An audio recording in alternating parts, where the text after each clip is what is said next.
4 a.m. in Sydney, Australia, and I'm looking at this newly baked Gemma for 12 billion. And what a sweet spot for a model. That perfect size where a model is powerful enough to do real work but accessible enough to actually run without a supercomputer. Gemma for 12 billion hits that spot. It understands text, images, and audio all in one model.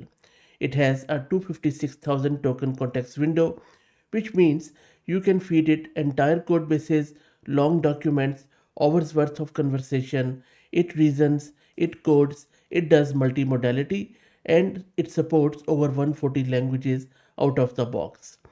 We are going to install it locally on our system, and we are going to test all of these modalities in this video. This is Fahad Mirza and I welcome you to the channel. This is not the first time Gemma 4 has been released. There have been a lot of other flavors, a lot of other variants. For instance, if you look at this chart, this gives you a very quick idea. You can notice the family here. E2B and E4B are built for phones and edge devices. The 26 billion and 31 billion are server grade. The 12 billion is where the sweet spot lives. Full multimodal, 256K context, native audio built for real hardware that real people actually use. Let's get it installed, and we will also talk about its unified architecture and lot of other goodies and in as simple words as possible. Let me take you to my terminal where I am using this Ubuntu system. I have one GPU card NVIDIA RTX 6000 with 48 GB of VRAM. Let's install all the prerequisites. While it installs, which is going to take a couple of minutes, let's talk about this unified architecture, which I believe is the jewel of this release. And this is genuinely interesting about how this model is built. Most multimodal models need separate specialist systems to understand images and audio before passing anything to the language model. One system just for images, another just for audio. Gemma for 12 billion removes both of these entirely. Images and audio get projected directly into the same space the language model already thinks in. One model, one pass, no handoffs.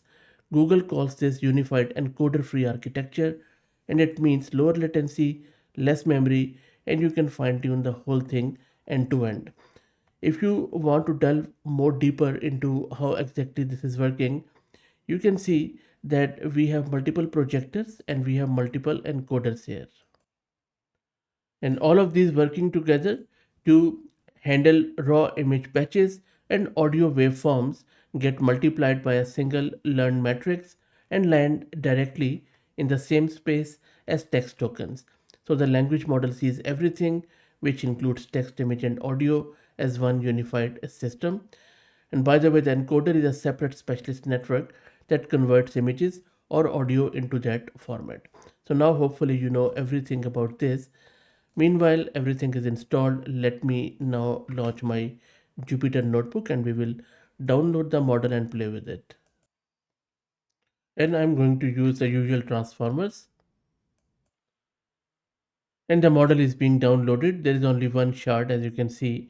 The size is close to 24 gig.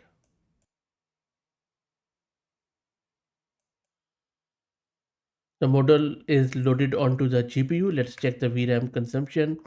So consuming over 23 gig of VRAM.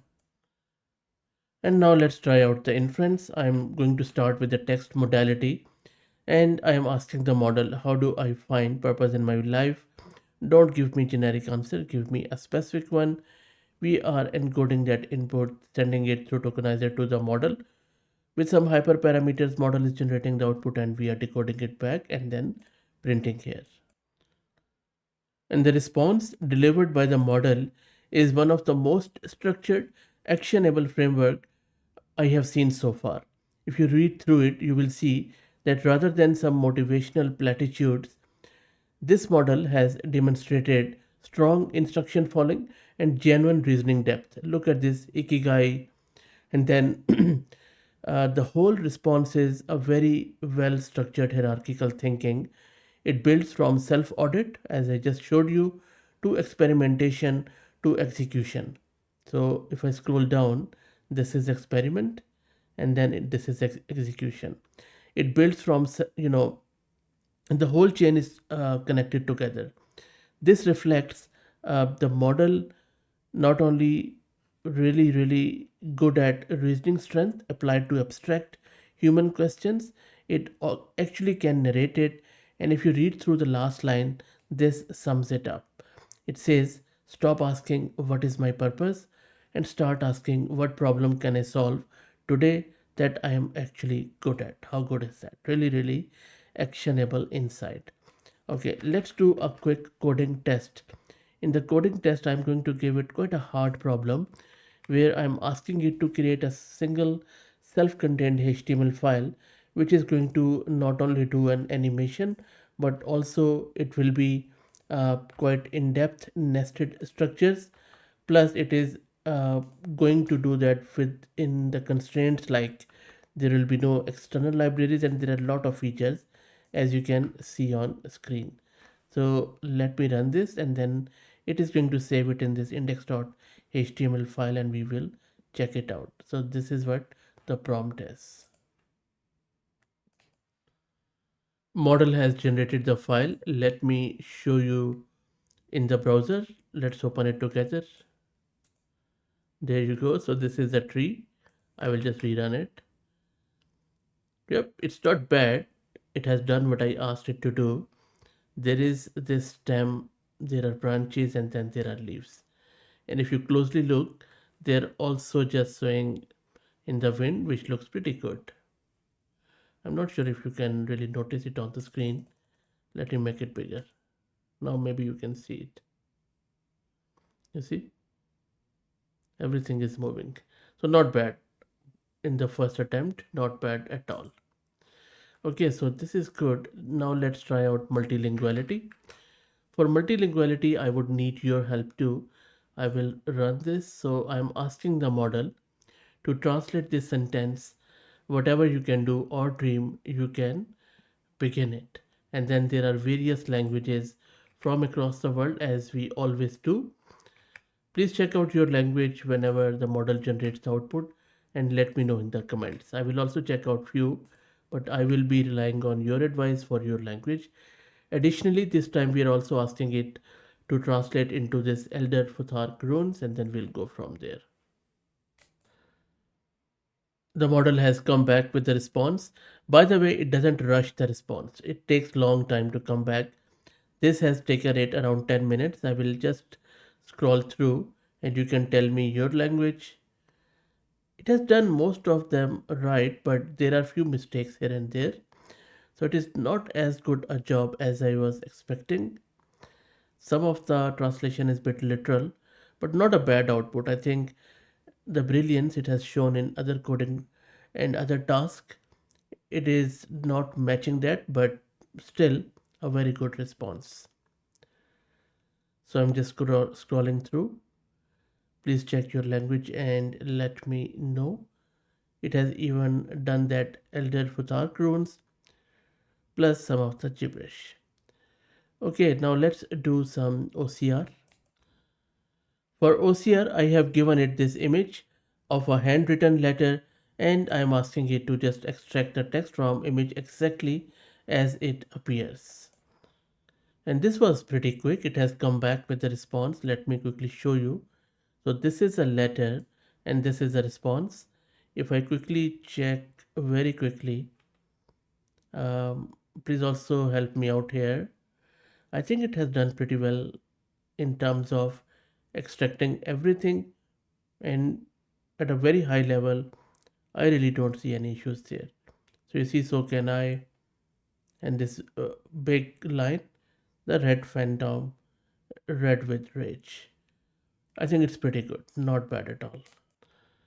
And let's do a more complex test. You can see that this is a financial statement, which I will just make a bit more bigger so that you can see this is a one where we have lot of numbers, lot of other things going around, and we are not only testing out if model can deal with this financial numbers, but also multiple columns, superscripts, footnote markers, and even this fixed formatting. So if I just scroll down, there is some different formatting at different places.